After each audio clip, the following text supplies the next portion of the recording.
let's open up.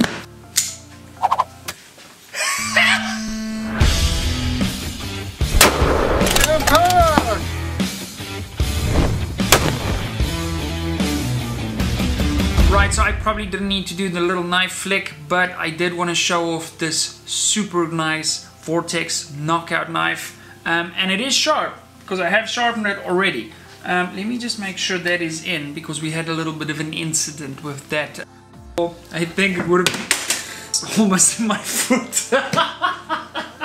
Anyway, 3.5 to 18 razor. Why is it relevant? Why do you need one? Why should you consider one? Well, chances are if you're watching this video, you're either one, already subscribed to my channel, or somehow found the channel, so please do subscribe down below. I would appreciate that a lot. It would help feed my dogs, actually. Right, so the reason I think the 3.5, that's not a 3.5, the 3 to 18 razor sort of ticks all the boxes for what you need in a precision rifle NRL type scope is because, one, it's a little bit more budget friendly. Now when you're talking Razor HD Gen 2, that usually doesn't go with the word budget, right?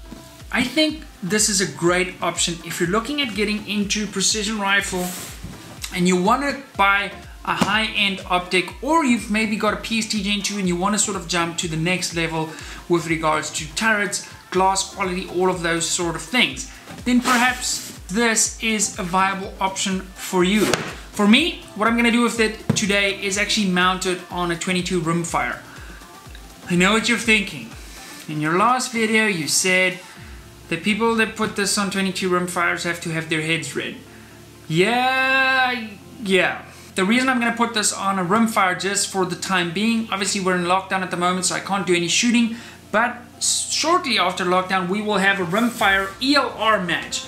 And currently I've got a PST Gen 2 on my rimfire, and that only has 20 MRADs worth of adjustment. This has 20 MRAD and a half. I say MRAD because apparently the YouTube subtitles, when I say mil, it says mole, and I don't need 28 and a half moles. How do you get a half a mole? Mole. The lockdown's getting to me. Anyway, let's see what's in the box, shall we? Right, so... ta-da! Okay, some foamy things. Team Vortex. Bookie. A little toolie. Considerably large amount of bubble wrap for a very small package. Your battery for the illumination, and then a small little hex wrench. We're gonna pop that over there. And then here she is in all her glory. I say she, very nicely precision cut foam. Whew, she's thick. It's heavy. It's only about 2 ounces lighter than the 4.5 to 27. So you're not saving much on weight. Now, when we shoot precision rifle style matches, weight is kind of your friend, as you guys know. We like our rifles nice and heavy, so they sit really nice on bags. But I mean, this just absolutely screams quality. Let me see if you can see me, if I can see you. Maybe that works. What does that look like over there? It's obviously not focusing, but yeah. It's beautiful. So one of the things I love the most about the razors is just the color. I mean, the light is really not going to do it any justice here. Where it really shines, excuse the pun, is when you're outside and you're doing what you need to be doing with an optic like this. That is when this thing really pops. I'll try and snap some pics of it. Woo! Yes, Altec, baby. I love Altec turrets. They are the business.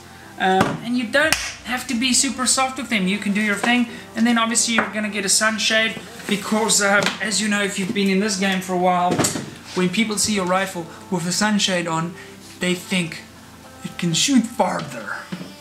Yep. So somebody once came to me at the range, I believe I had a PST version 1 on with the sunshade, and they were like, wow, that scope is really big. How far does this rifle shoot? I was like, pretty far, eh? But if I take the sunshade off, I like lose 800 yards at least.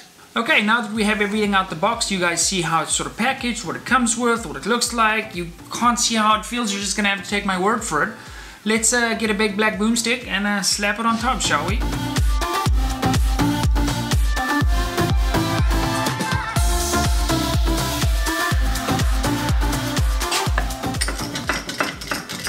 Right, so now ooh, almost touched it. It's fine because we're gonna level it out now. So I've still got my barrel, basically the top of my barrel marked with the little wheeler bubble level, and I've got my eye relief right. So what I've done is just tighten her up to where I know my eye relief is gonna be perfect.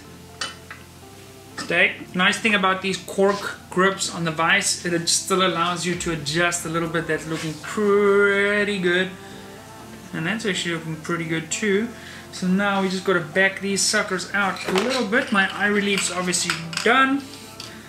I've yet to like sort of take a step back and see what this looks like, but I'm sure it's gonna look amazing. So as you guys know, for ELR, especially with 22 rimfire, your kit has to be super spot on. And that's why I have chosen to trust that match in the hands of a trusty Razor Gen 2, and I'm hoping, hang on, you guys are too low, man, you're too low. There we go. Ha! Now you can see my head.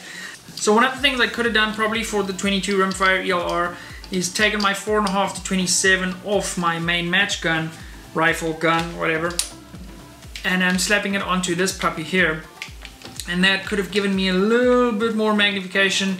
But I don't think I'm going to need that, because generally we're not zoomed in all the way in when we're shooting at crazy distances with our center fires. So shooting moderate distances with the rim fires, I'm talking like 400, 500 yards here. This is sort of what the match is probably going to end up being. So it shouldn't be too much of a problem for this little setup. Do you guys want me to video that match? I think that could be a lot of fun. Let me just see, we're on 0 here a little bit before we start talking things down to where they actually 100% need to be. I'm yet to torque these in, so I'm going to do those next. I'll go back up to about 55. Boom. Right, and then back down to 18 for the top, and we're just going to level out the top, make sure everything's hunky-dory. Don't worry about the rifle sloping like this. I see you out there saying, it's not able. It's fine. We're worried about this, not this. Okay, so you'll see me using normal rings on this project, and you might think to yourself, if this is your first time watching this channel, hey Pete, like how are you using normal Vortex Precision Match rings on a CZ455? Because don't they come with like a dovetail silly little thing? Yes, my friend, that is correct. I'm using a 20 MOA scope base from our Canadian friends over at Modular Driven Technologies, who happen to be a sponsor of this video. So huge shout out to MDT for making videos like this possible. Guys, if you're interested in a little bolt action rifle chassis like this one, this is the LSS rimfire on my CZ455.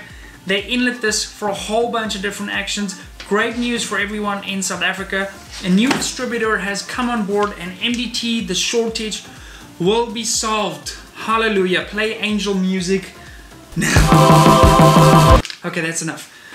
So yeah, that's a good news for us here in South Africa. We had a little bit of a problem getting MDT stuff here. So now MDT is gonna flood in here, and it's gonna be amazing. And I'm really excited for the lockdown to finish, because then we can actually start importing some awesome stuff, and we can supply you guys, because obviously you ask me all the time, hey, where can I get this, where can I get that?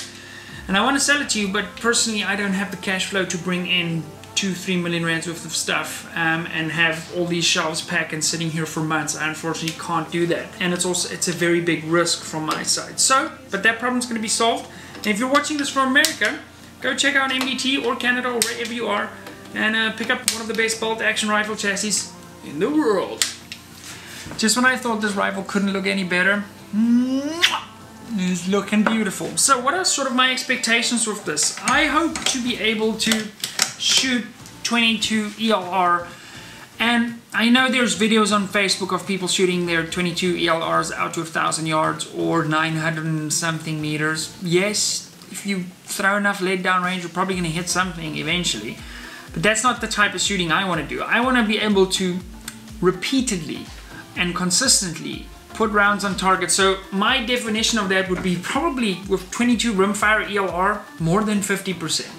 If I could do that at 400 to 500 yards, I would consider that a success. Maybe we could do a separate video on that and start off at 100 meters, 10 rounds, see how many we get on the plate, go 200, 300, 400. That could be a little fun video. Like a 22 rimfire sort of step it back type of thing. Let's put on the sunshade just to put it over the top because it's locked down and we need things to do, which is why you're here. Woo! Like awesome. Right, so we've got our Audible Altec turrets as always. EBR7C reticle. This is the mil version. I shoot mils or moles depending if you've got subtitles on this video or not. SkyPod, that's going to get me super nice and stable. And yeah, LSS rimfire, got some little weights on here. Not that I need them, they're just there for when we do some run and gun stuff. Guys, that's it for the video. Apologies if the videos are sort of all the same. Over the last couple of weeks, obviously we're under strict lockdown. Our lockdown got extended, so usually I would work out my content in advance, go out to the shooting range, and but that hasn't been possible. So I'm kind of just doing what I can to make sure we have some videos out for you guys, and I hope you enjoyed it. If you did, leave a thumbs up. If you didn't, let me know by voting thumbs down. But again, I kind of do what I can with the situation we have at hand. Stay safe, stay healthy. Leave a comment down below. What have you been doing? And what's the furthest you've shot your rimfire out to? If you haven't subscribed already, do so down here or click up here. Watch my rimfire build with the rest of the rifle over there somewhere. Bye!